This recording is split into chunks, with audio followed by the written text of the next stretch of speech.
call, please step out to the hallway so the meeting will not be disrupted. The consent calendar.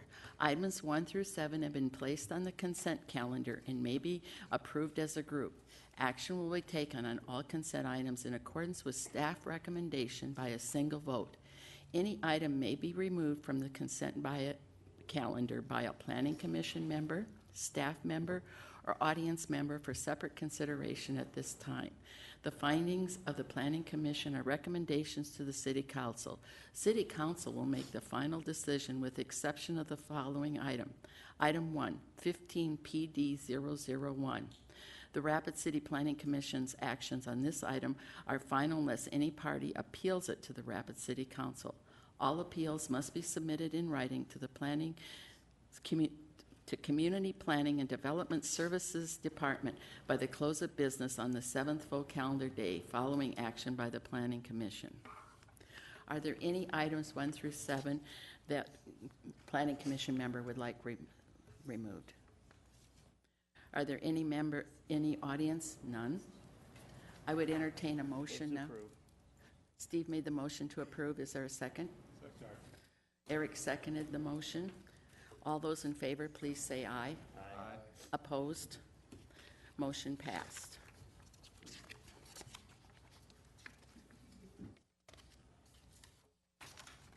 We are now to the regular agenda items. Item number 8.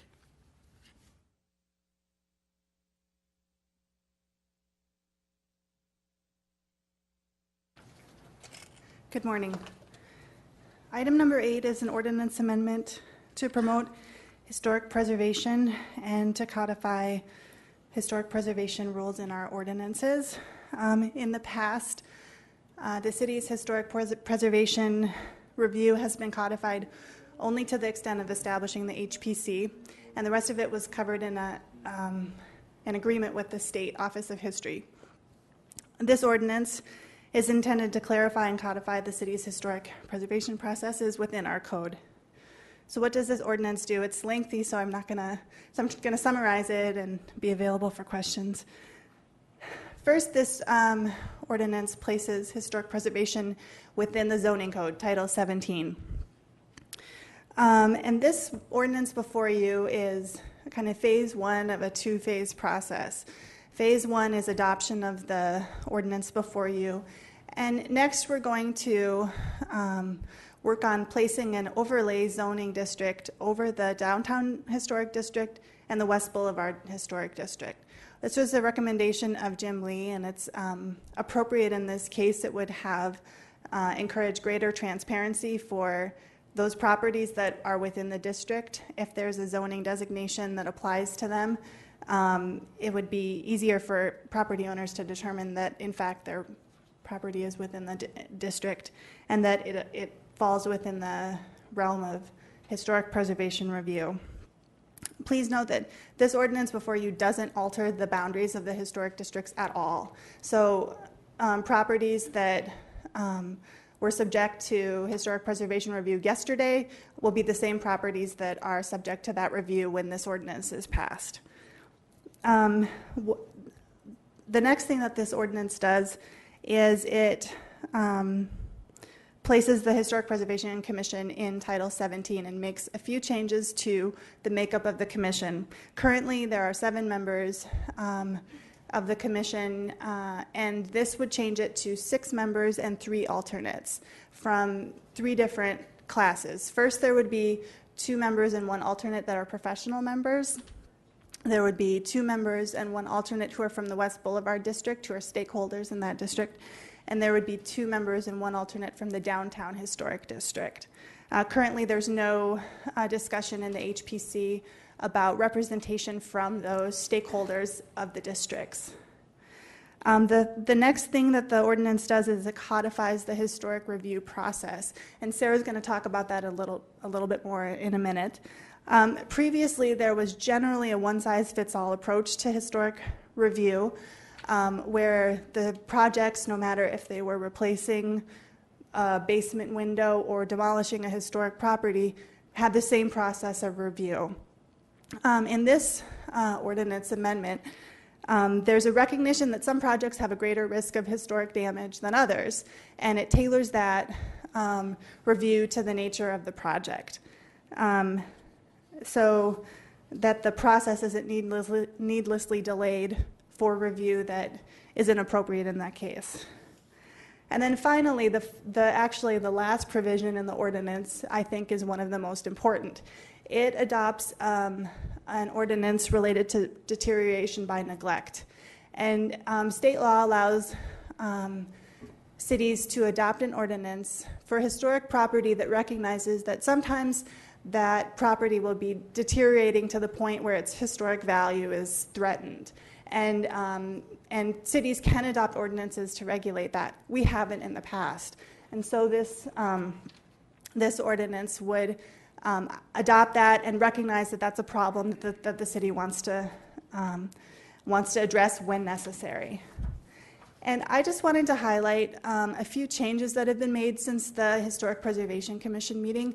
Staff met with the HPC last Friday, and they had some good criticism and feedback. There's a list of our notes, staff's notes on the dais that I think just were handed out this morning. I know HPC gave you a letter that pretty much those documents overlap. But I wanted to let you know that we made changes to the ordinance since that meeting. We clarified the definition of historic preservation design guidelines in a way that one of the commissioners wanted. We discussed historic easements within the powers and duties of the HPC. Previously, it hadn't really discussed the possibility of historic easements, those are something that the HPC is looking into, some facade easements. We wanted to make it clear that they have the authority to do that. In the section about appointment of HPC members, we added language from state law that due regard shall be given to participation of people who have expertise in particular areas, not just for the professional members, but as well for the stakeholders of West Boulevard and Downtown District. We clarified some language in the process of administrative review, so that even if the state doesn't find any reason to hold something up, if staff thinks it's worthy of moving forward, that there's some issues there that they want the HPC to look at, that they can do that. And finally, I updated the deterioration by neglect provision. There were some concerns that it was maybe too narrow, so we made the language a bit broader. So I did want to highlight those. Sarah's going to tell you now a little bit about the review process.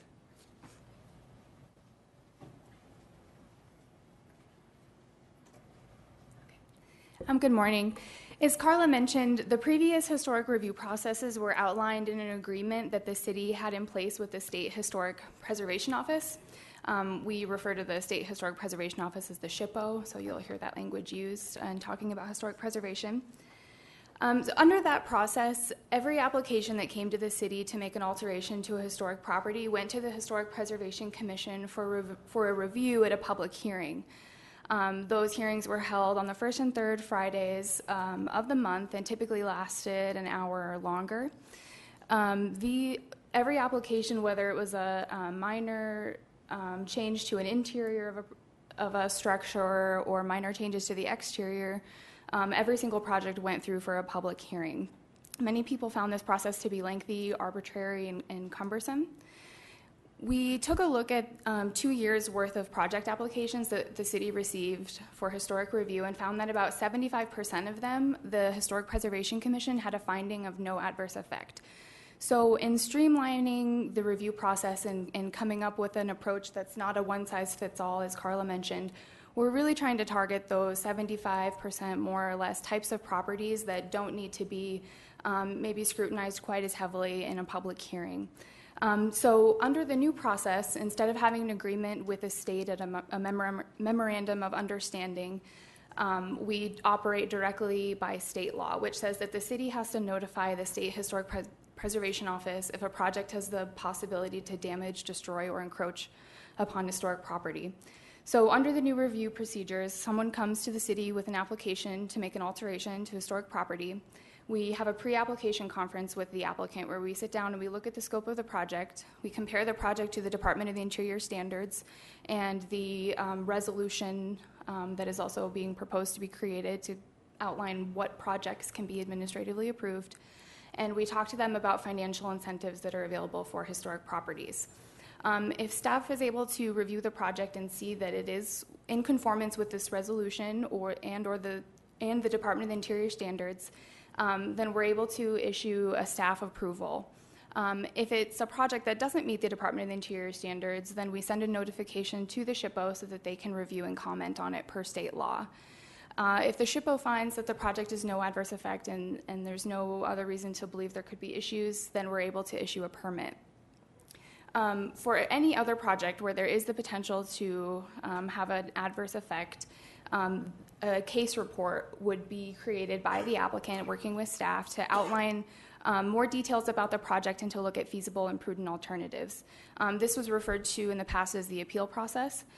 This is where the HPC then would be involved in commenting on the case report and helping the city to look at alternatives, help the city determine if there are other possibilities for projects that could minimize the damage to the historic property. And then those comments and feedback then go on to the city council as part of the appeal process. So the 11-1 review duties then are being shifted at the beginning of the process for some types of projects which don't have an adverse effect. For other types of projects that do have an adverse effect, the HPC is still involved in the 11-1 review process, and the final decision is always still made at the local level. It's not, the final decision is never made at the state level. So that's kind of an overview of the historic review process and how it's changed. We are taking a look at the resolution which was created using feedback that we got on Friday from the Historic Preservation Commission about maybe taking off some of those items that we had originally proposed to be staff reviewed. We're taking a look at that before the resolution comes forward. So with that, Carla and I can answer any questions or if there's anything else you wanted to add. Okay. Anyone have any questions? John?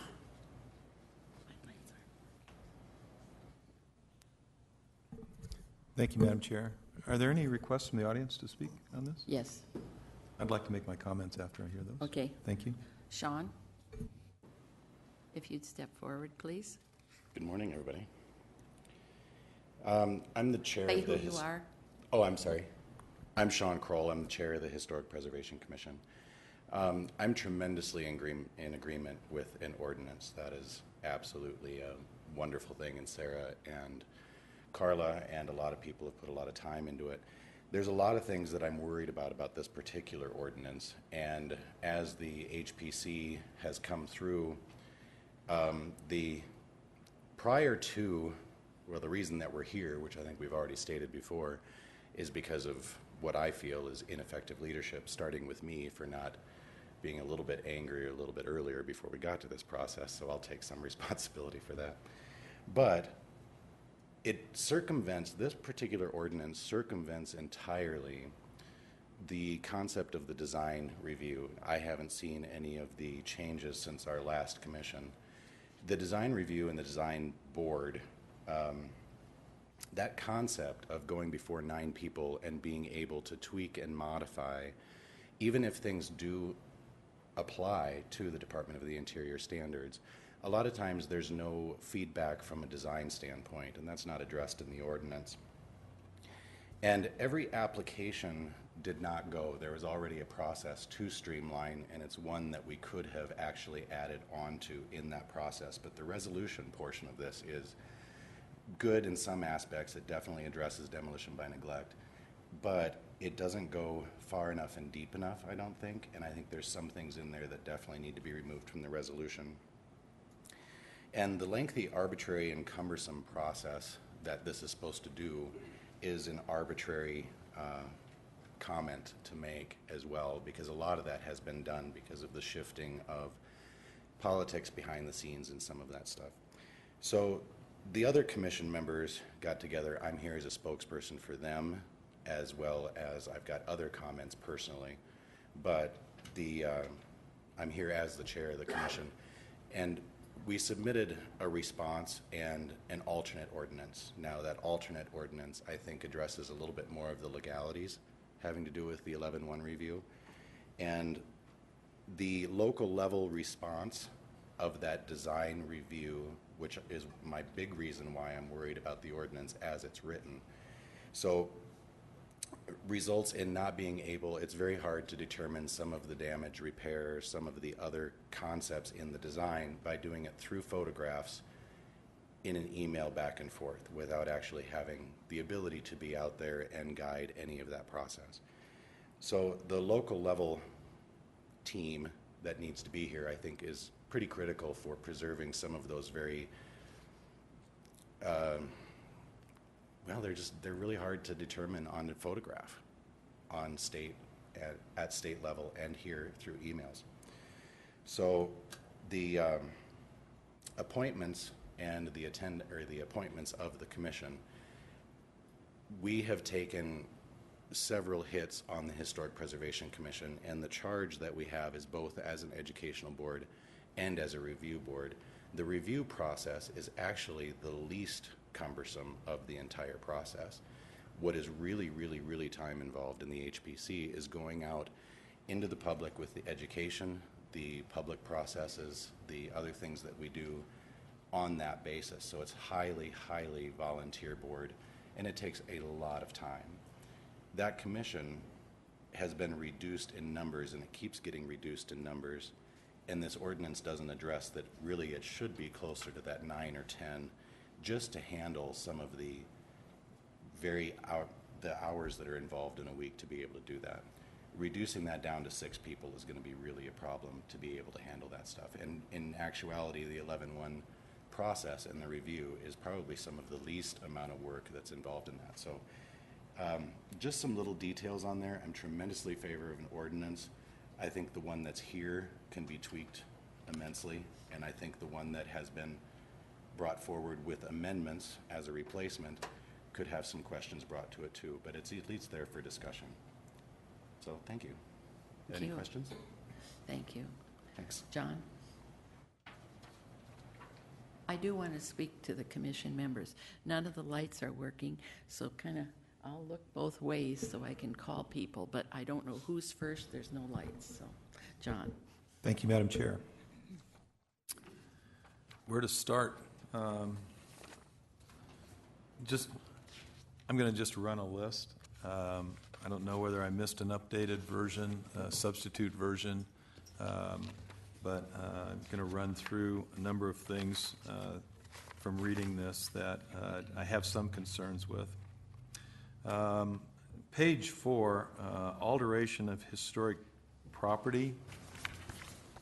The first sentence isn't a sentence. I think it's a definition. I think it just needs to be, either needs a subject, I think it needs a subject or a verb or something, I don't know. I know what they're trying to say, but I'm not sure why they're saying it that way. And then in 17.04, 197, Historic Commercial District, at the end it does say boundary increase, even though there is no boundary. And the reason I'm concerned about this is a couple of things. One, I understand there's been a resurvey either committed or going on, or I don't know, maybe it's finished, about the historic district. And the business that I work at is adjacent to the environs.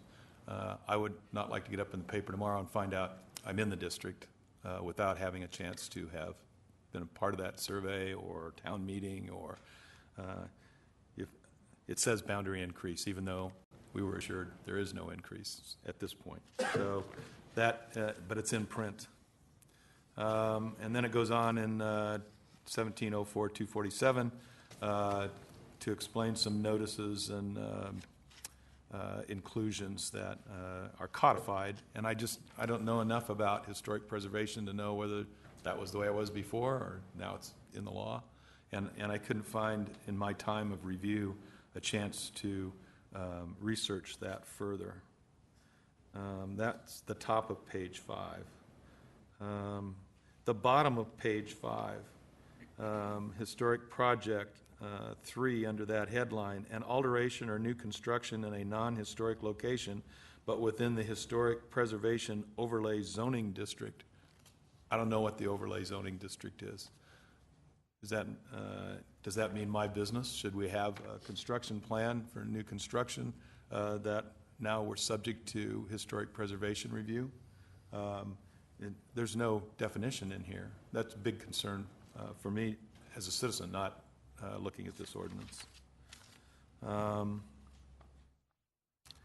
Then on page 6, and I really used some bold red ink here. Now therefore be it ordained, 1704, 627. This is adopting in the ordinance the standards to which this ordinance applies. The Secretary of the Interior standards for the treatment of historic properties with guidelines for preserving, rehabilitating, restoring, reconstructing historic buildings, 1995, National Park Service, U.S. Department of the Interior, and adopted amendments to the standards. Understand that. I think everybody that, even if you didn't know anything about historic preservation, would say, yep, that's where it starts. Then the language has been added. These standards include methods, policies, technical notes, preservation beliefs, and guidelines used by the National Park Service, as well as guidelines established by the President's Advisory Council on Historic Preservation. I'm not sure that that is part of what has to be codified for consideration. When Mr. Kroll was speaking, he says, well, we have to look at some things, whether it's in review or whatever. I think that extends review and consideration for decisions by the historic preservation for our community. I don't care if they look at them. I don't care if they include them, but it's my opinion they shouldn't be codified, forcing everybody to go through those exercises for projects that may not apply. So I'm definitely interested in more information on that additional sentence in that section. Sorry to ramble on. I like what we're trying to get done here, so don't want to. Several weeks ago, when this commission met, and you brought forward, and Brett brought forward Mr. Lee's recommendations, there was a strong comment and discussion by this body that we would not be the Board of Adjustment for historic. And I guess probably the other council or the commission members can zone in on this and speak, but with the exception of a few up here, we're pretty, we're not involved. I was going to say we're pretty ignorant about historic preservation, but that's not the case. We're just not involved in making decisions based on ordinance in a Board of Adjustment was something that we didn't want to take on. And I thought, I was surprised to find that in there. My recommendation is at this time that this ordinance consider appeal directly to the council, where it has historically been, I think.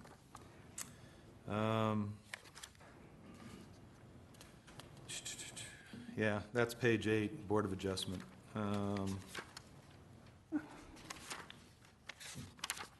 I'm not sure if I should wait until you're done to respond, or... Why don't you just wait? I'll Okay. probably just jibber-jabber here. I do kind of, from what I do know about the historic process, when I was working on the downtown revitalization project, I went before that review board. Karen might remember we were doing those directional signs downtown on the streets, city maps. I'm not sure that that's one of those things that would be exempted from historic review versus the outside of a building. But I would hope that that's an example that illustrates there are some things that just shouldn't be before a review board. It seems like that could be yay, nay, up, down in a plan presented. Not the same as totally changing an exterior that would be subject to conditions.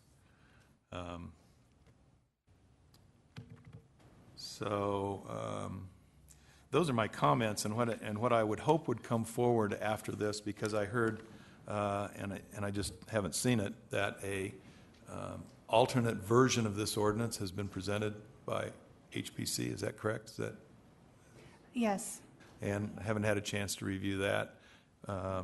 And those 2 or 3 things that I thought were pretty important considerations in the existing one would be something that you could respond to if you would. Thank you.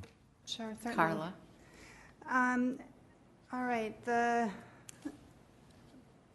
reference to the boundary increase on page 4. I appreciate the comment that there's an incomplete sentence in one of the definitions. Actually, usually definitions are incomplete sentences, but then the next sentence is a complete sentence. It's not an ideal grammatical situation. So I appreciate the comment. The reference to boundary increase in the downtown commercial district, we wanted to make sure that this definition captured the districts as designated. And there's kind of 2 districts that have been designated for the downtown district. One is the original Rapid City Historic Commercial District. That's the official name of the district. And then the second official name is the Rapid City Commercial Historic District. So it kind of crossed those commercial historic words, and that was a boundary increase at that time. So, you know, and the purpose of drafting a definition is to make sure it's clear, and probably had the opposite effect in this case. But those are the 2 districts that are currently used to designate, or for the downtown commercial district. So those are the official names. The boundary increase is in the official name. So this is not an increase of that district at all. It's true that boundary district might change. I'm not sure. I know the West Boulevard is getting resurveyed. So an increase or decrease may come forward in the future, but this definition here is what is used today to define the downtown district. So it would not be an increase on your property or any other property. It's not intended to be that. The language at the top of page 5 regarding environs, that is equivalent to what is done and what has been done in the past, where there's the district and then there's the area that's 50 feet around the district, because there's just an acknowledgement that if you're across the street from a very historic structure, it's possible that what you do there might affect or encroach upon, damage, or destroy historic property. It's not very likely, but it's possible. And that my boss always uses the example of if you put a high-rise across the street from a very historic property, it's possible that that would be something that would damage the historic property across the street. So that environs language has been used by the state in the past. It's something that the HPC is familiar with, talking about the environs. So that is not a change or an increase at all. That's just what's been done in the past. And as a lawyer, I like having in our code the exact scope of our boundaries or our review. And so I'm in favor of adopting this because it's been done in the past, and this environs language has been used. And so I'd like to put it in there so that it's clear to everybody, you know, if your house is going to be subject to this review. At the bottom of page 5, you talked about the Historic Preservation Overlay Zoning District. That is something that's not in place today, but it's going to be coming forward. Like I said, that's phase 2, where we're going to be proposing a West Boulevard Historic Preservation Overlay Zoning District and a downtown or Rapid City Commercial Historic District overlay zone. So that is something that will be coming forward. The intention isn't that, the intention is those zoning districts will reflect the current boundaries of the historic district. That's how we will use or determine the boundaries of the zoning, the overlay district. On page 6, you refer to the Secretary of Interior standards. I believe that those standards, as well as these other documents, have been they're used by the state, they've been used by the HPC in the past to review these projects, just to provide additional insight. I'll leave that to Sarah, since she's the one on the ground who's actually dealing with this. I'm just the lawyer. And then finally, on council review, the reason the zoning board and the planning commission are part of this ordinance, is not because you're going to be involved with historic preservation review. We added the HPC onto the ordinance that talks about you all, that we just changed, I don't know, in the last 6 months. And so I don't usually, when I draft ordinances, I reprint the whole ordinance and add on to the end, just so that it's clear. And so the process here will not have the zoning board reviewing historic preservation. By state law, that goes to the council. So you're just located in the same ordinance.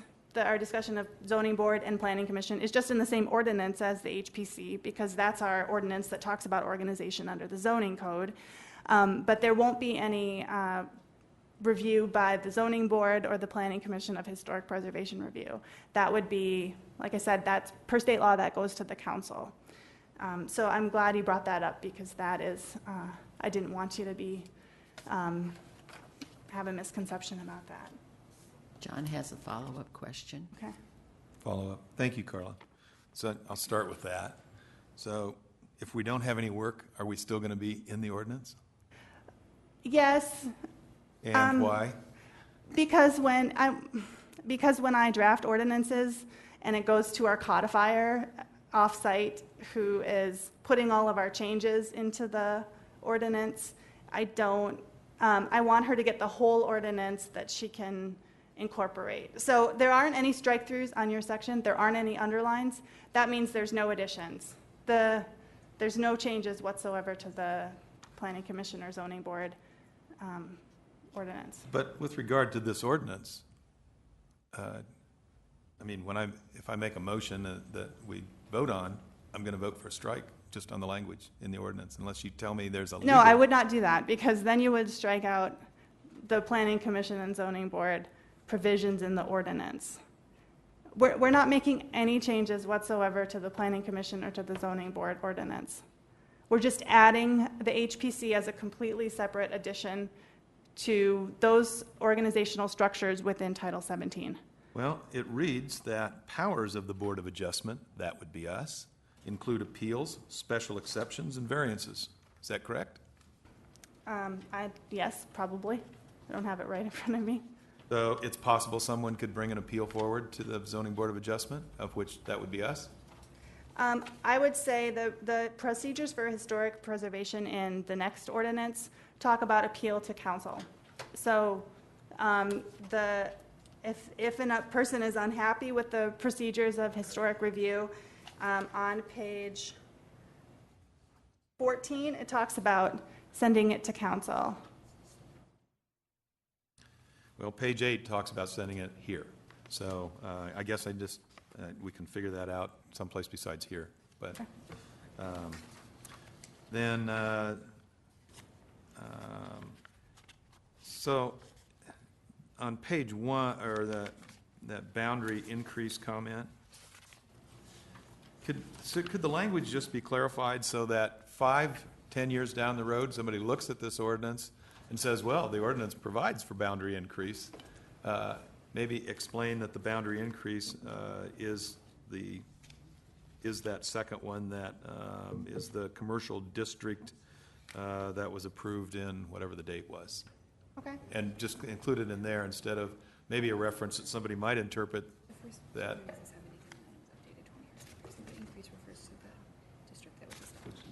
Okay, we can get the date. That was apparently something that was adopted in the 1990s at some point. And finally, I appreciate the fact that, and I think I even mentioned that in the 1704-627, when you codify additional standards, besides those that are listed in those last 3 lines of that paragraph, I'm sure there are other things referred to. Just there's a lot of experience and history and those kinds of things that can be referred to.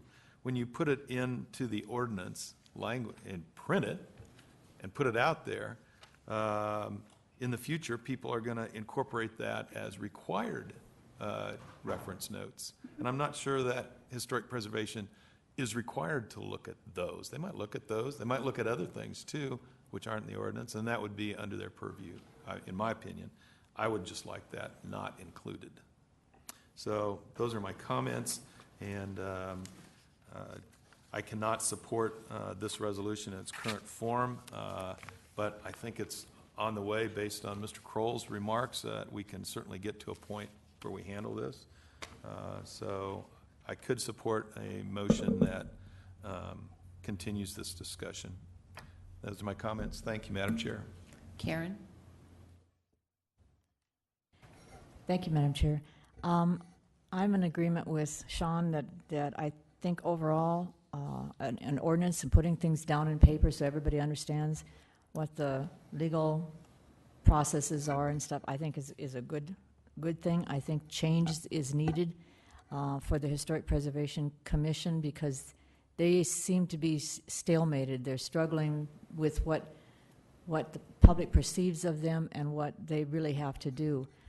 To me, if you're a historic preservationist and you are passionate about preserving history, which is really what we all are doing day to day, and that's part of our tourism, it impacts a lot of people.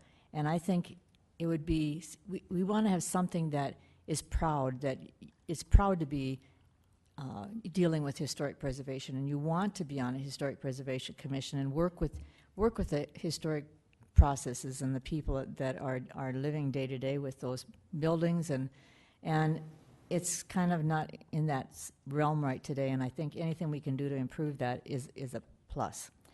I agree with some of the things that John has said. There's some things in here I think are really good. There's some things in here I have some real concern about, and I personally would like to see us, as John mentioned, continue this to either not necessarily just discuss it up here, but maybe some kind of working relationship with HBC and the staff to understand better. I've dealt with historic preservation a lot, and I know a lot of the members up here have not, and it's confusing when we have several pieces of paper that we received. I mean, things from Carla, things from HBC, things, an ordinance, then a revision of an ordinance, and now we're talking about maybe making some other changes. So that is disturbing just in itself to try to deal with this in one setting. I think as far as that part where John was talking about with the boundary increase, even if we cross the language boundary increase off of there and just leave those two districts, that might help, but that is a red flag. I definitely agree with that. I'm not sure what an overlay zoning district is going to do. I mean, once it's established, does that mean it's going to help planning when they go forward and say, well, now you're in the historic overlay district? Right now we say you're in the West Boulevard Historic District if that has meaning in what they're doing. So I'm not saying I disagree with that. I just don't quite understand how that's going to help us in planning. There are several things I know that Carla, you mentioned that some of the issues that says what can and cannot be, shouldn't say that, what items can be removed from having to go forward for historic review because they're no-brainers. It's like a basement window or something like that we've always done.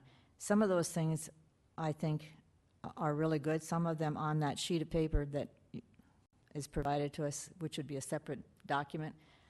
There are some things in there that the wording makes me a little nervous as far as using alternative materials and that kind of thing, because that tends to mean you can go out there and get something that looks like it, and sometimes that's not always true as far as historic preservation.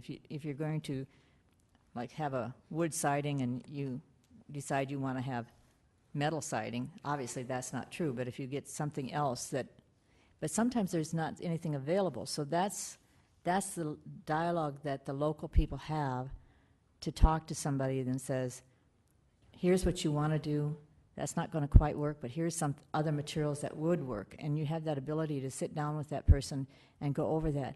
Over the years, when we've had issues and with a particular item, and we go before the state and say, here's what we want to do, here's what the applicant wants to do, and the state says, well, I don't know that that's going to work. And instead of having them come before the Common Council to say, okay, now we're in a stalemate, and the council has to make that decision, which is difficult for them to do because they're not all, educated in historic preservation and the techniques either. But when we've had the state come out and look at that property and say, here's the property, here's what we want to do, here's what we think would work, typically the state agrees and they go forward. But when they're at peer and they, as Sean said, they look at a picture, That is very difficult, and they even say that. They'll say to us, I really need to come out and look at that. And so I think there's some issues here that we can resolve pretty easily. I think that we can have a list of things that said, these are items that don't need historic review.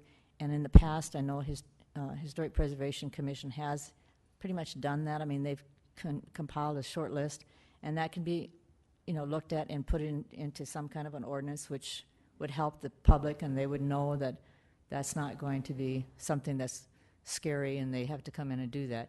I think having Sarah look at some of those things and make that determination, I think that's not all bad, because she can divert some of that first scary things out, and some of those people can go on their way. But I am, in looking at the procedure, I'm not sure that this is necessarily going to speed things up like we think it is. I mean, the initial things that are things that we know are going to be okay, that will speed that up. That process is good. But to have the state, if Sarah says, well, I don't know about that, and the state looks at it, then it has to come back to historic preservation, and there's still that back and forth dialogue. The only thing different is you're giving it to the state to look at first, and the historic preservation second, instead of the other way around, where historic preservation looked at it first and gave their comments to the state. So really, I don't see that there's a lot of change in the process going forward. So I have some real concerns, I guess, is with some of the things. Overall, I think it's a good idea to put things down, and I would like to see an ordinance that I can support and HBC can support, and sometimes that's not always going to be the same, but I think for us to be educated a little bit better on it would be helpful. So I'm not sure how to go forward with this, but I am with John. I'd like to see this continued, but not just continued so we see it in 2 weeks and it's the same thing. I would like to see some dialogue maybe between us and what's going on. That's my comments for now. Thanks. Eric?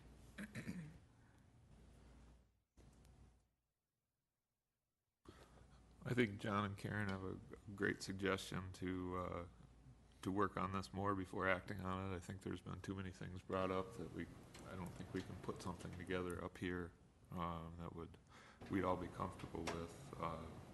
So I agree with that, and I'd just like to harp on adding the overlay zoning district before it's established in the language. I just, without knowing what it is, I'm not excited about putting it in there. So I think we need to define that and add it later if we do establish it. That's just my comment on that. And I agree with most of the comments that Karen and John brought up previously. Steve? I got a question basically for Carla, and I pretty much agree with everybody said, but when I looked through this and I saw the Board of Adjustment in there, I kind of understood it's within that ordinance.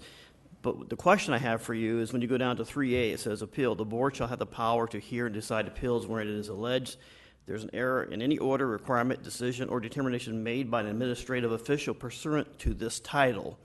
So I'm wondering, to me, that kind of, if you put the historic in there, it's under the title, and maybe I'm wrong, and then it says to hear and decide in accordance with the provisions of any such ordinance requests for special exceptions.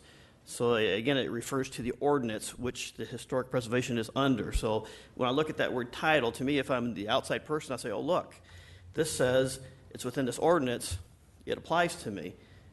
Am I thinking wrong, or could you explain that to me?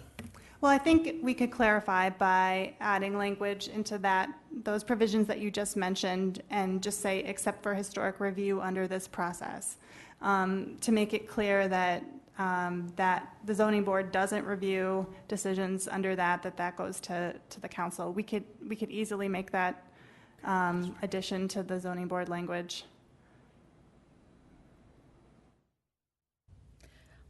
Dennis? I definitely agree with John and the other comments that have been made here. I would suggest that you be much more explicit in the redraft.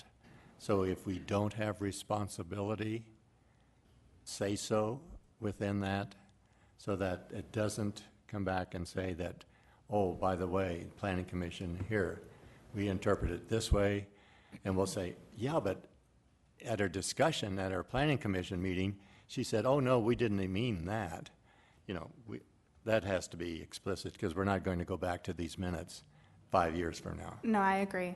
So wherever we can be much more explicit so that we have clarification, that would support you as an attorney. Thank you. Brett? Well, thanks. I think that it would be wise for staff to meet with you separately to go over this ordinance.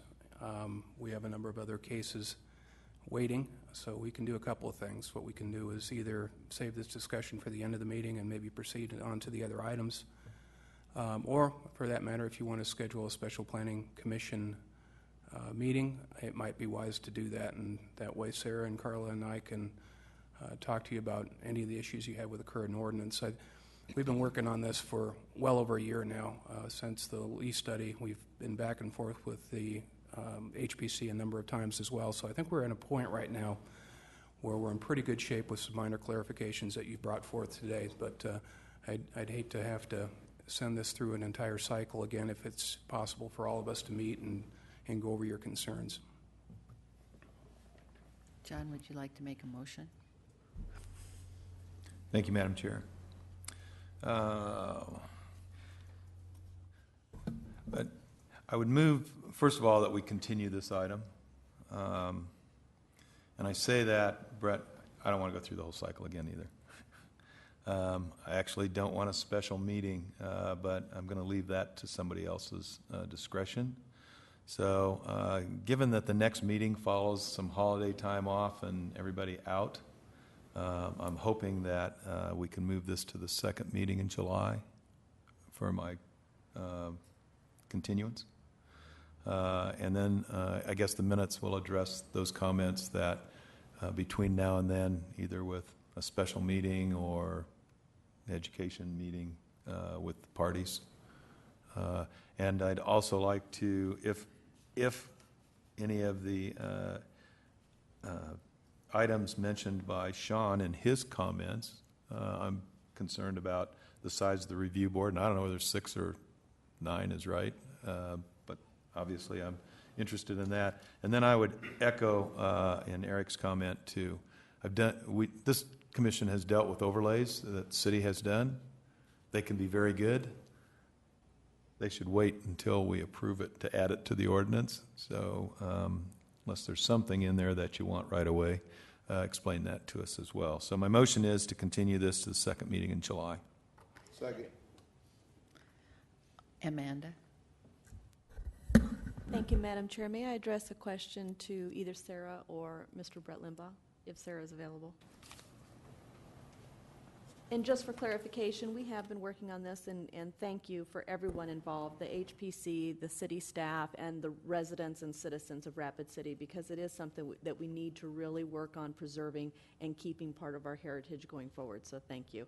But Sarah, the point of clarification I'm making is, since we've been working on it for this long, any applicants that are going through the process, like any other ordinance, they would still fall under the current ordinance until this one goes through City Council. So it's nearly not going to stop any applications or make any changes. We do have a process in place that will continue to be followed until this change is made. Yes, that's an important clarification. As this ordinance is being adopted, it will not stop any applications from coming through. However, the previous procedures were outlined in the memorandum of agreement with the state, and the state and the city mutually agreed not to renew that agreement. And so by state law, strictly from state law, with or without a local ordinance, the process is that the city elects to notify the SHPO in any means they choose as to whether or not a project has this potential to adversely affect. So right now we are operating under the new procedures that we're looking to codify in the ordinance, but these new procedures are not matched with what the previous procedures were. So we've been operating under the procedure that's described in the ordinance since January 1st of this year.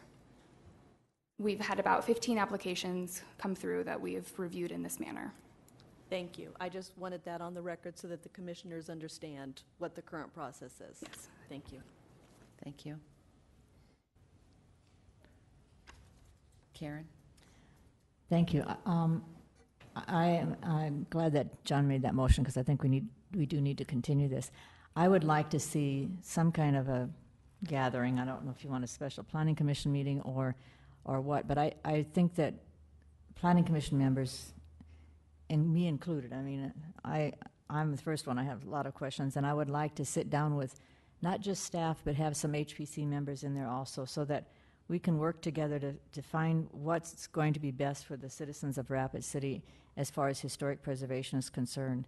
And I know that there was a discussion about the doors across the street for AB's Feed, and I didn't understand that because I wasn't part of that, so I'd like to have some information on that. I think in the past, Historic Preservation Commission members have been passionate to some degree, at least, about historic preservation, and some of them are novices that didn't have a lot of education. Some of them have a lot of education on historic preservation. So between the two, they've kind of been able to work some of the issues out. But most of those members that have been on there have been from the West Boulevard District or the Downtown District, most of them from the West Boulevard District. It was hard to get people from downtown because they've got jobs and they have businesses to run, and they're less likely to want to sit on a commission at 7 o'clock in the morning. But I think in the past we have always had those members from those districts because they're the ones that it's affecting the most. And so to put it in ordinance, that's fine. I don't know if the number is correct either. I'm not sure if 5 is the right number or 6 or whatever, but I'd like to go through that. So I think once this motion is made, if there's another way to do that, and maybe Brett can come up with a special meeting, or maybe it's just a working meeting of some kind. But I'd like to see something follow up with that. Thanks.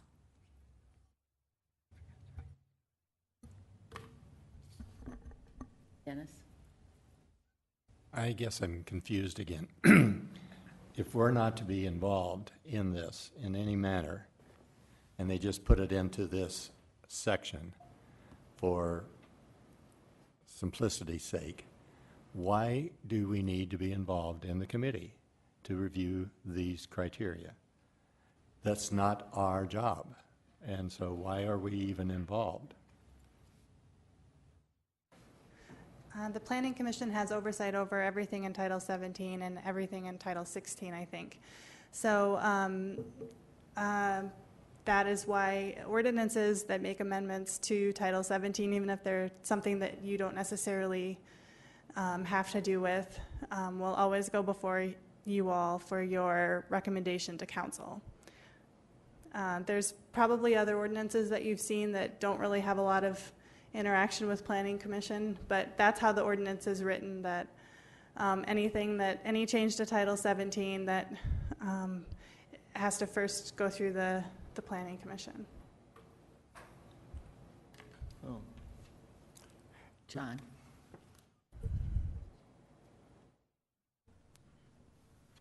I understand that, I think. Also, I think this is kind of involved with the comprehensive plan, which this group took a big leadership on. And I think we need to get this right, because I think the comprehensive plan is the guidance this committee will use, or this community will use for the next 20 years.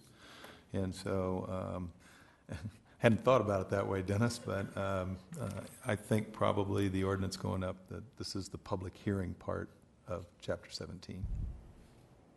Jan? Thank you. I would be really happy with John and Karen and Eric meeting with the staff and representatives of HPC to work out the wording on the things that have been brought up today, so that when we meet again in a month, that we'd have something that we knew had addressed those issues. The motion's been made and seconded that this item be continued until the second meeting in July. All those in favor, please say aye. Aye. Opposed? Motion carried. Item number 9.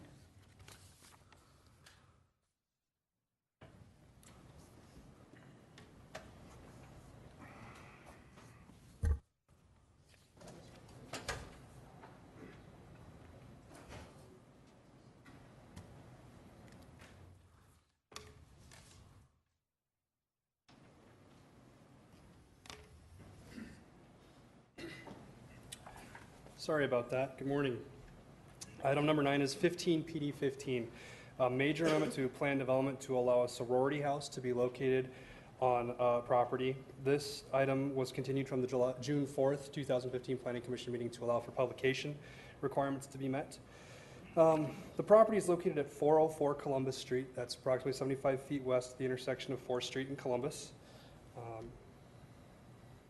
me take you through some slides.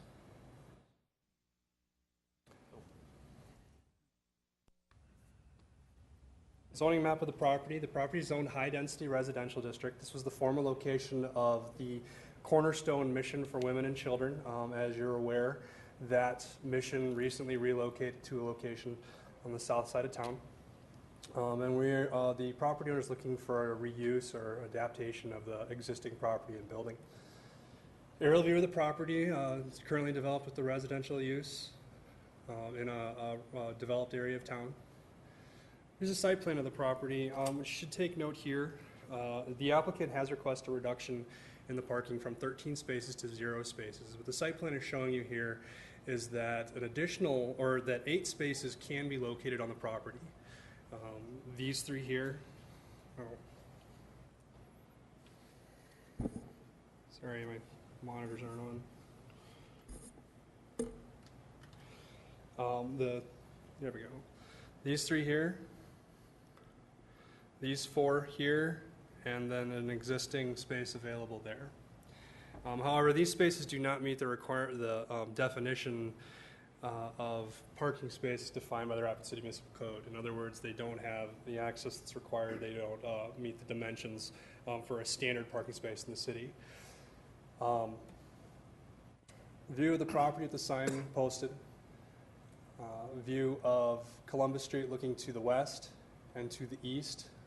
Please notice here that there is sufficient or ample off-street parking or on-street parking that is located on Columbus Street at this time.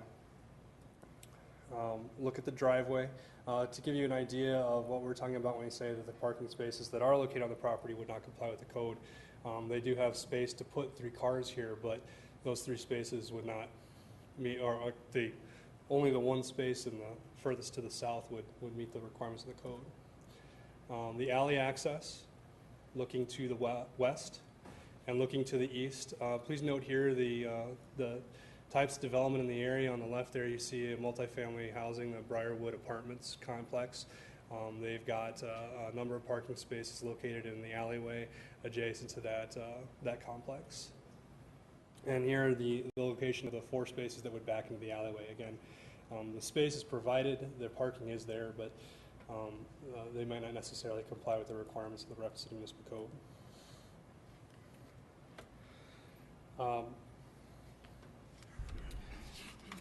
Based on, or I should also note the applicant has submitted a operations plan which lays out some of the rules of conduct for this proposed sorority, which would have a maximum of 13 students, and I should note that the previous Cornerstone Mission had a maximum capacity of 30, so this would be a reduction in the total number of residents that would be located on the site. However, the operations plan specifically states that there would be no alcohol, prescription, over-the-counter substances permitted, no pets or weapons, no smoking. All residents will have assigned cleaning duties. All doors remain locked 24 hours a day.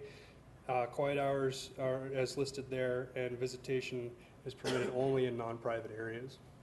The facility has a total of 9 bedrooms, 3.5 bathrooms, with 2 large living areas and a large kitchen. So when staff was reviewing this, we realized that this really was in need of an adaptive reuse, best use for the property, given the specific function of it as the mission.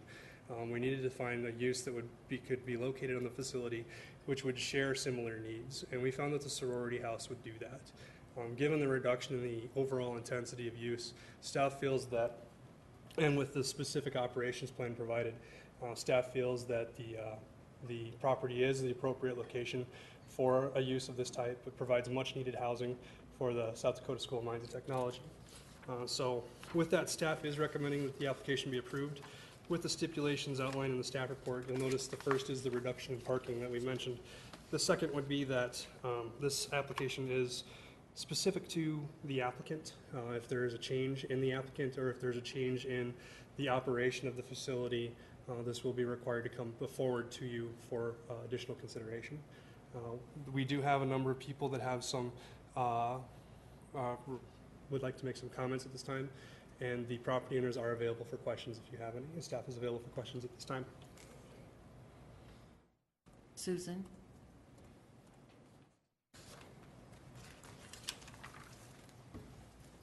Hello, I'm Susan Campo, and I live at 414 Columbus, which is the house directly to the west of the property you're considering. And I've been there since I was born, practically, and the only resident before us was the Schaefers, who built the house on the original Rapid City town site. And I enjoyed the relationship with the different people who have lived there. The Foxes lived there, and then the Rausche, which was a couple of old sisters, and then the Rausches with their 12 kids. And then Wavy came in and took over that property, and they were very good neighbors. And after Wavy came the Cornerstone Mission, and I was very good friends with the Cornerstone Mission. They were wonderful neighbors, and so many times their house was full with 30 to 33 women and children. And I'm sorry to see them leave, but they were good neighbors, and they got a better place to go to. Now, when I heard a sorority might be coming in, I must say I was in favor of that, because I thought that was a nice replacement for that type of neighborhood that it's become.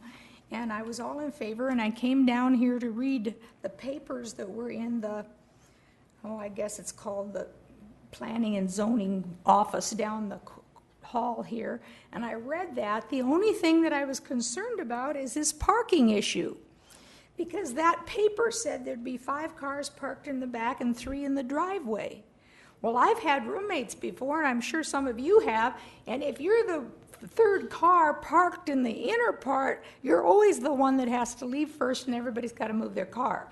So I really think, and you can't park across the sidewalk, so I really think that's parking for one, probably should be given to the house manager as an honor. She's the senior, and she should get that spot. Now, in the back, I don't know, I'm glad you had some pictures, because it's a little deceptive how many people can park there. It said 5 cars. Well, I've parked my truck parallel in that spot one night, and I also went yesterday and did it just to see if my memory was right. And, you know, it's about the size of one big Ford truck. So when you make the parking parallel, I'd say reasonably you could put 3 cars back there. And they should be the size of regular lots, because you got to open your door, and you also have to be able to go through to the property. Also, probably the owner would want to rip out that back fence to make sure that the spots were long enough to park in so the rear of the cars didn't stick out in the alley. But I don't think that's a deterrent to having a sorority there. But there's also 2 public parkings in front of their house, which anybody is free to park in. And I have 2 parking spots in front of my house. I certainly could give them one of those. They could use it every day. I would hope they wouldn't take both of those, or that they would spread out their cars on that block, or when the boys come to visit, that they would tell them not just to park in front of our 2 houses, but take some other spots, every other spot along the street. So hopefully getting to know them better, hopefully they would be good neighbors, and I look forward to a group of intelligent women. A sorority, that sorority Alpha Beta Pi, has existed for a long time. There's like many branches across the country of it. And I'm sure that having curfews and having the correct control and rules will make it lovely. And of course, every group of kids needs to have a party on Friday or Saturday night, so I'm not opposed to that as long as it's not all week, because I know they got to study hard. So that's my concern. Thank you. Thank you. I'd entertain a motion now.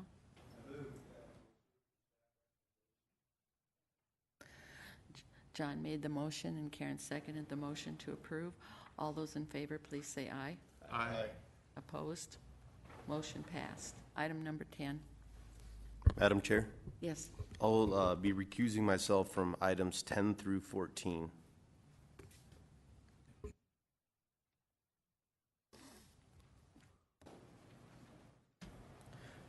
Madam Chair, could we take items 10 and 11 together? Yes. Items 10 and 11 are for Black Hills Corporation. Item 10 is 15 VR003, a vacation of a portion of Catherine Boulevard right-of-way. Start out with that one. The property that we're looking at is, the arrow's pointing at the portion of the right-of-way that's to be vacated, but the rest of the property is in this area here.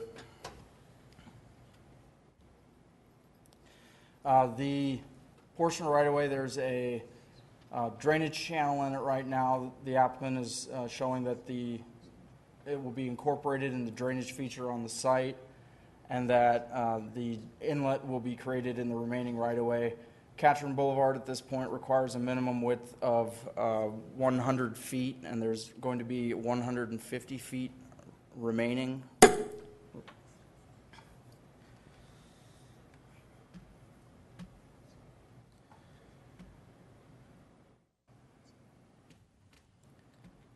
And then take you through the final plan development for Black Hills Corporation headquarters. Property zone general commercial district. Plan development designation on north part of the property. Currently, it's undeveloped, but used to be you could see some of the previous development that was on the property. Planning Commission previously, last year, saw a vacation of right-of-way for U.S. Highway 16 service road in this area. It's still in use today, but the right-of-way has been vacated. We'll see what the applicant is proposing for the development. Here we have what the applicant is proposing, which is a 4-story. This shows phase 1 of the building, with a future phase 2, which will require a major amendment to the plan development, and that's this extension here. So a 4-story building with open office space, fitness center, cafeteria, and child care center for the employees of the headquarters. The applicant is requesting 3 exceptions as a part of this application. An exception to allow a height of 75 feet in lieu of a maximum height of 45 feet. An exception to reduce the parking from 1,593 parking spaces to 1,030 parking spaces. And an exception to waive the screening fence requirement on a portion of the south lot line. Here we take a look at 5 levels of the structure. We'll get to we have some visuals of the height coming up. But the applicant is proposing to construct Les Hollers Way and then extend a new street called Energy Parkway across the property, connecting with U.S. Highway 16. And in the future, constructing that to city design standards and dedicating an H-lot to make it a public street. Landscaping plan. Here we have an elevation of the property. So with the proposed exception for the 75-foot height in lieu of 45 feet, that's for this central portion of the building. The wings are still at 45 feet. If we take a look at the previous page showing the locations, as you can see, Highway 16 and the property line is over here. There's quite a distance between that the setbacks on this are minimum setbacks are 25 feet, and they've been increased to well beyond that, close to 600 feet from US Highway 16. For those reasons, staff is supporting the exception to the height of 75 feet for that central part of the structure. Here we have some elevations showing what that would look like. And yesterday the applicant submitted some renderings, which we'll get to at the end of the presentation. This is looking into the site towards the southwest. This is Katrin Boulevard in that area from the interior of the site.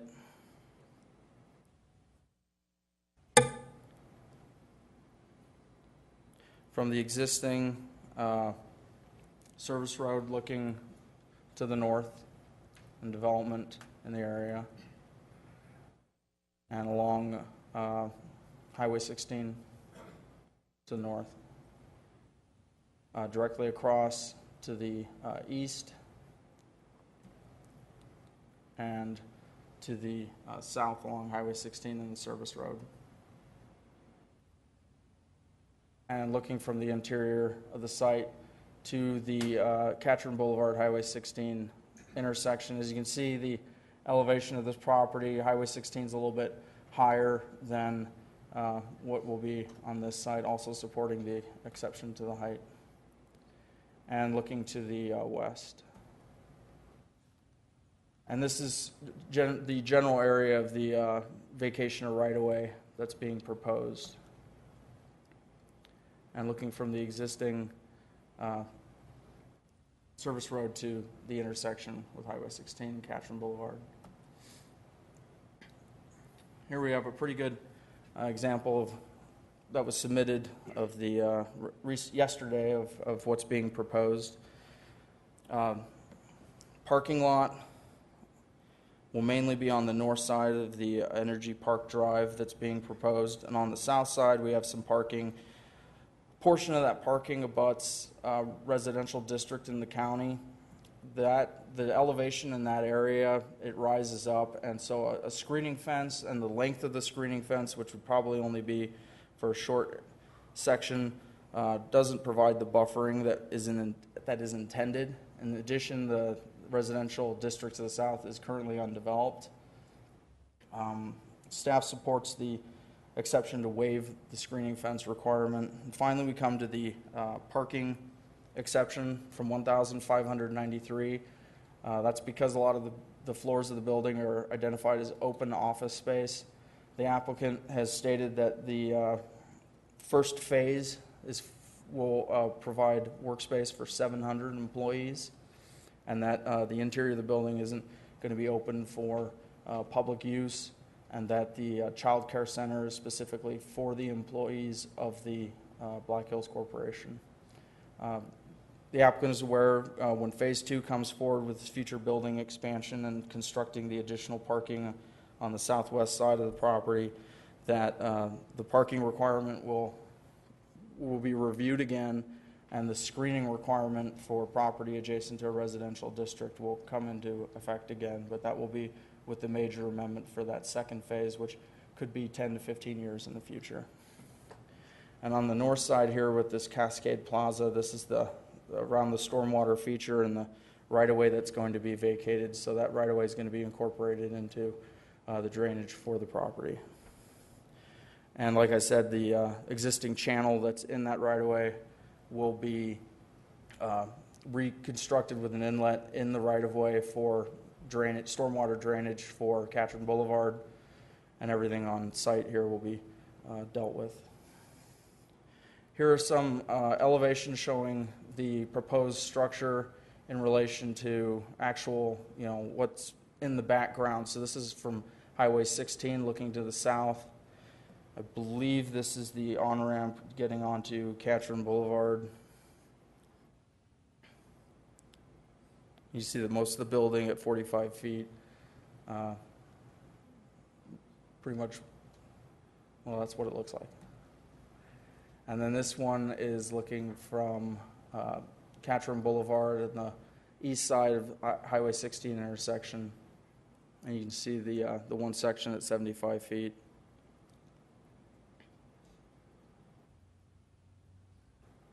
And some renderings. That would be at the area where the vacation right-of-way is proposed.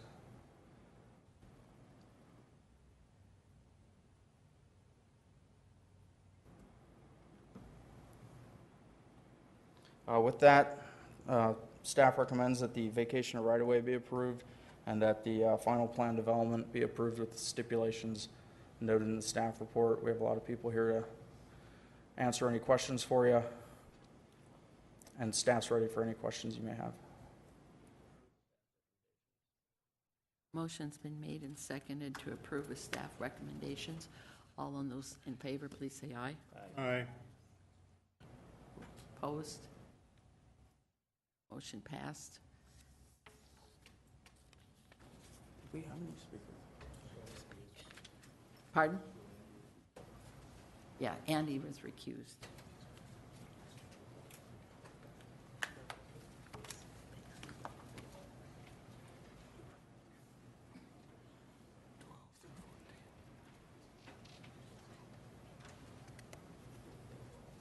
Item number 12. Madam Chair, I'm going to recuse from 12 through 14. Okay. Eric is recusing from items 12 through 14. Madam Chair, I believe that there were some members of the public that wanted to speak Oh, to yes, item excuse number me, 10. I missed those. I'm sorry. Jaff? Jaff?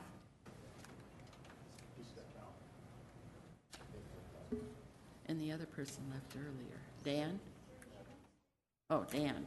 I thought I saw him leave. That's why I apologize. I thought I saw him leave. I apologize, Dan. I thought I saw you leave earlier, so.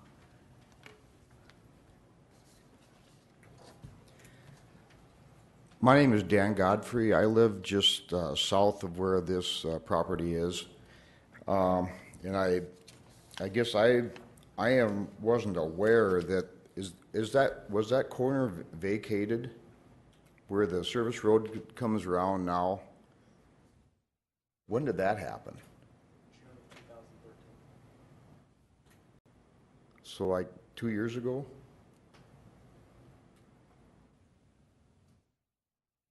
Am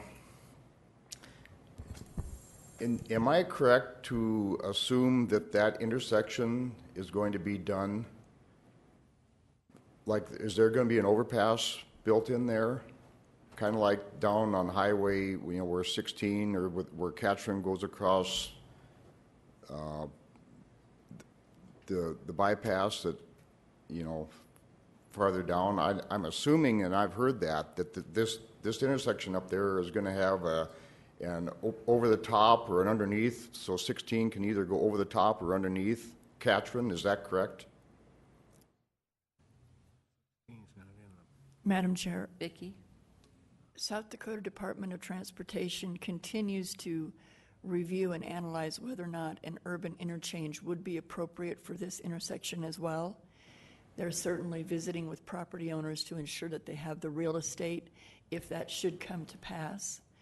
At this point, we're not seeing any plans coming forward for that redesign. To your earlier question about the vacation of access from the service road through this property, that did get vacated in 2013, as Fletcher indicated, with the provision that as this site was completed, that they would secure an alternate access via an H-lot so that the public could still get to that service road that runs parallel with 16. And Dave Muck, who's sitting in the corner, is the engineer that designed that out, and that in fact is reflected in the plan that was before us today. So I think we're hitting the mark on all of those. We'd have to ask the state specifically what their timeline would be on any redesign of that intersection. I don't think we could answer that for you today. Okay. My reason for asking that question is I would just want to make sure that there would be ample property left there for that to take place. And then secondly, you know, I live out there just south of where we're talking about, and at times the traffic is terrible. I mean, at peak times in the morning and at night, I can't hardly get on Highway 16. So I do go down and use this service road and hook onto Katrin to go east into town. So with that said, and I know there have been some accidents out there, and they have routed traffic down that service road. So I'm just wondering what the timeline is, and if that has been taken into consideration to give these people an ample area to get vacated out of there. There has been a full traffic impact study that was done for this project that addresses these impacts with the specific phases as they come forward. I would strongly urge that if you have a moment after this meeting to visit with Mr. Muck, who's standing right behind you, and kind of go through where your route of access is preferable, so that as they're looking at where their construction corridors are versus full build-out, to ensure that they're meeting the needs of the locals as well. What we've taken from Black Hills Corporation is they intend to be good neighbors. That is their intent. And at the end of the day, they want to get access to and from their project, but they certainly don't want to hamper the historic traffic that's there as well. Okay, I guess this notice that I got, and I was thinking they were talking about, because it doesn't actually show the service road on this notice. On either side, it doesn't show it, so it's kind of misleading. And I was looking at this darkened out area here as to what they're talking about, and I was thinking it was where the service road from Katrin now, where it hooks on and comes up and then keeps going south. But you're telling me that was vacated 2 years ago. I guess I was not aware of that, and I don't know if I even got a notice that was going to happen. Vacation of right-of-way doesn't require letters being sent out. It does require being posted in newspapers and going before extensive public hearings, and they did meet that criteria. But certainly, as this project goes forward, I think that we can get some good conversation between you and the designer of the project, so that we're including everyone's comments and concerns as we see the final plan getting approved by this board. So then, if I am understanding this right, the reason why that area at the corner was vacated was to give them more space. Is that correct? Increase the building envelope for what it is that they needed, yes. And it pushed that service road a little bit to the south, but still traffics everyone back to the parallel 16 service road that is utilized by local travelers. So in their building and planning, when they go in there is going to be a road that comes up there and hooks onto that existing service road. Right. And it's secured in an H lot, so it'll be public right-of-way.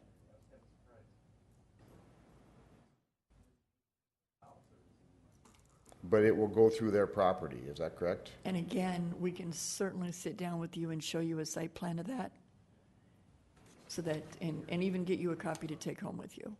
Okay. All right. I guess I don't have any more questions. Very good.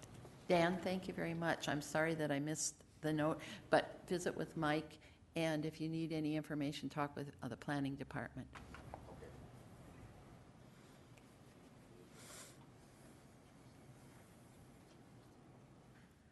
Item number 12, I think. Madam Chair, is it all right if we take items 12 through 14 together? Yes.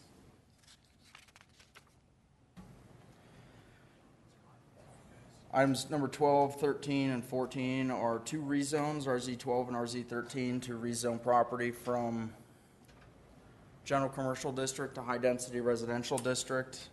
And in this area, it'd be this property and then this one. going to high-density residential district, which supports the proposed redevelopment of the property. The proposed redevelopment of the property is South Dakota School of Mines and Technology Foundation student residence building. This is an initial plan development. They'll still have to come forward with a final plan development. It includes property along St. Joseph between Elm Street and Elm Avenue and Maple Avenue, and Kansas City Street on the south side of the property. To the east, on the block to the east, if you remember in the past, we did another student housing plan development last few years. The rezonings are consistent with the development and the character of the neighborhood. Here's an aerial view showing the existing development of the property. Everything's currently dwellings that are being rented out. Here we get to a conceptual plan of the property. Probably next Planning Commission will be seeing a vacation of right-of-way for this section of alley between starting at Maple Avenue and going to the eastern terminus of the property. That way they'll be constructing a pedestrian bicycle pathway, which is a continuation of a pathway which was previously constructed on the property block to the east. Here we can see the dormitory that's proposed. It's 6 stories, 125 sleeping rooms, providing 202 beds.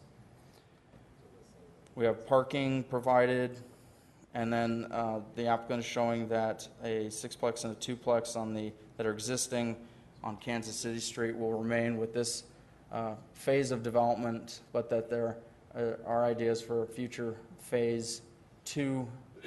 But for right now, we're keeping the 6-plex and the 2-plex in place and removing one of the duplexes, which is on this southeast corner. The applicant is requesting 4 exceptions. An exception to reduce the parking from 164 parking spaces to 155 parking spaces.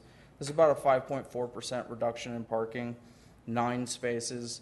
The director has the authority to reduce parking by up to 20%. In addition, the applicant has provided details in the letter of intent on why the School of Mines thinks that there is sufficient parking on campus for students. In addition to the fact that when parking passes are issued, only about 60% of residents on campus get those passes, and that there are a lot more international students and out-of-state students that are coming without vehicles. Staff supports the reduction in parking for those 9 parking spaces. In addition, the applicant is requesting a reduction in the front yard setback and side yard setback that abuts the street from 35 feet to 10 feet from East St. Joseph Street and to 18 feet from Maple Avenue. This is consistent with what Planning Commission has previously granted in this area and maintains the character of the neighborhood and what's the development that's happening in this area. In addition, East St. Joseph Street is built to city design standards, and we're probably not going to need additional right-of-way in this area. If we go back to the aerial, you'll see that there are some access approaches from East St. Joseph Street, and those are being removed as a part of this application, and that's a benefit along a busy arterial street like this to get fewer approaches onto East St. Joseph Street.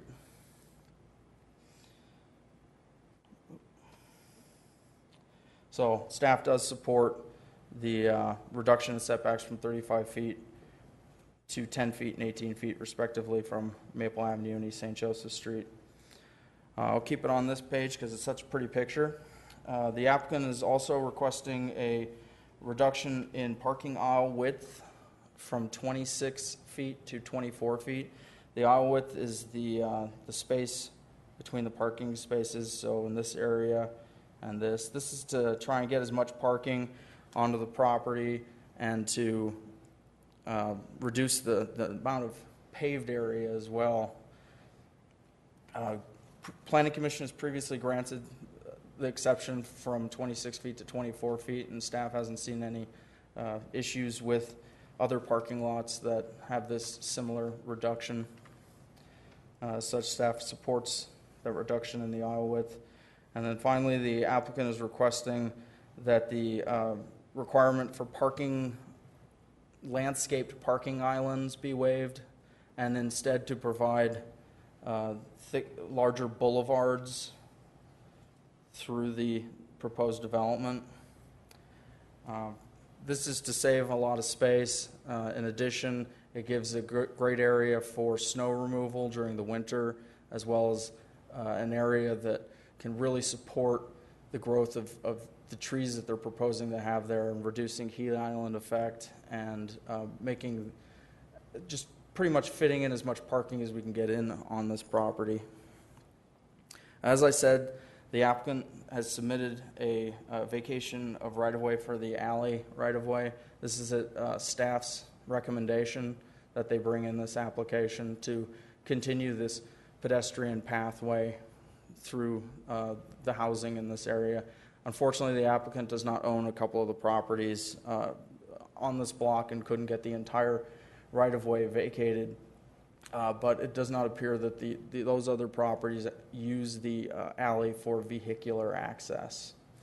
If you'll remember, this was a parking lot for the apartments to the east, and there's a fence and curb on that alley side so that vehicles can't access the alley. And that vacation of right-of-way has been submitted for review and should be going to the next Planning Commission meeting.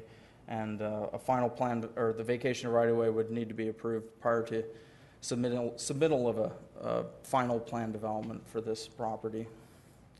Here we have an aerial view, or an elevation view of the proposed apartment structure, and from the sides, and then a floor plan of the proposed floors, and the landscaping again. Signs are posted on the property. This is looking from the corner of Maple and St. Joe to the southeast, where the other rezone's taking place in the existing residential structure on that property. Looking to the west along East St. Joe, directly to the north on some of the commercial businesses in the area. The apartments on the block to the east, and looking east along St. Joseph Street, and looking to the west across Maple Avenue at the adjacent block.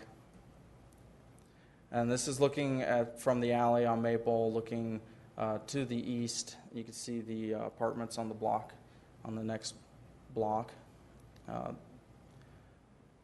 So about an 8-foot wide pedestrian bicycle pathway would be constructed along the length of the alley, and hopefully continued in the future.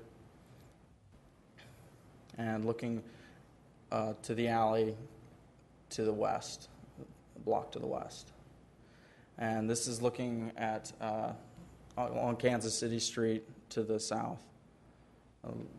Considerable elevation change. And looking to the east along Kansas City and to the west. And these are the existing residential structures which will remain until Phase 2 comes forward in the future. And that Phase 2 would require a major amendment where we'd look at everything again. And the alley from Elm Avenue looking to the west. And you can see the fence along that one property so that vehicles can't access it from the parking from the alley.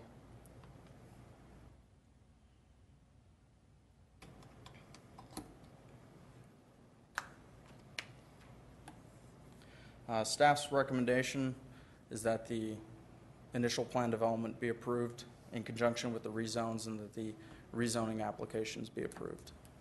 Are there any questions for staff or the applicant at this time?